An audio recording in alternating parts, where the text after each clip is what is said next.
La prière de David, après sa chute, peut illustrer le véritable repentir. Elle n'était nullement dictée par le désir d'échapper au jugement qui allait le frapper. Son chagrin fut sincère et profond. Il ne chercha pas à pallier sa culpabilité. Il voyait l'énormité de sa transgression, la souillure de son âme. Il abhorrait son péché. Ce n'est pas le pardon seulement qu'il demandait, mais la pureté du cœur. Il soupirait après la joie de la sainteté et la communion avec Dieu. Voici comment il s'exprime. Heureux celui à qui la transgression est remise, à qui le péché est pardonné. Heureux l'homme à qui l'Éternel n'impute pas l'iniquité, et dans l'esprit duquel il n'y a pas de fraude. Psaume 32, 1, 2. Oh Dieu, aie pitié de moi dans ta bonté, selon ta grande miséricorde. Efface mes transgressions, car je reconnais mes transgressions, et mon péché est constamment devant moi. Purifie-moi avec l'hysope, et je serai pur. Lave-moi, et je serai plus blanc que la neige.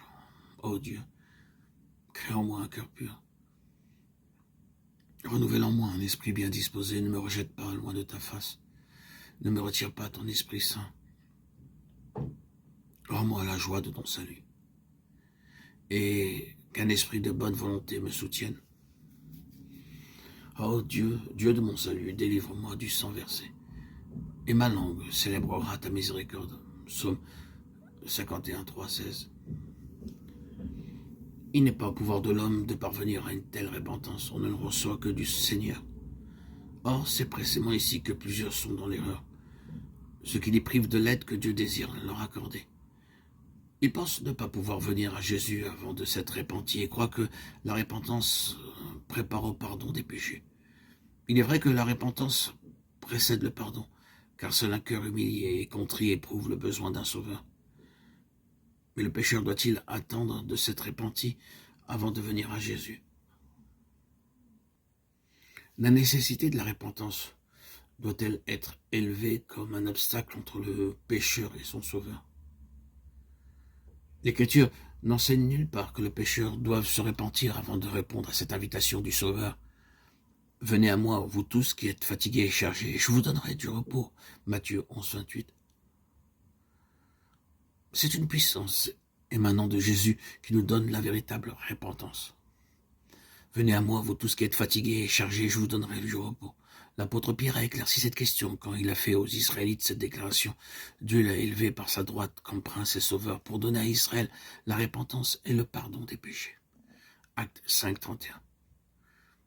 Il est aussi impossible de se repentir sans avoir la conscience réveillée par l'Esprit de Dieu que d'obtenir le pardon sans Jésus-Christ.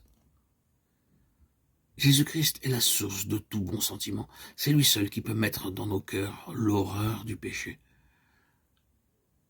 Chaque aspiration vers la vérité et la pureté, chaque conviction de notre péché est une preuve de l'influence du Saint-Esprit sur notre cœur.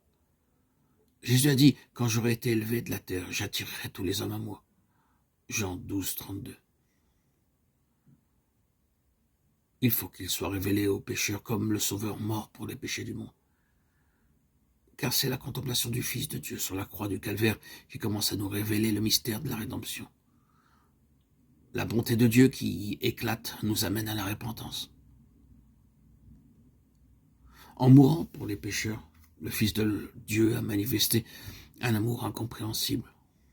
Or, la contemplation de son amour touche le cœur, frappe l'esprit et brise toute résistance.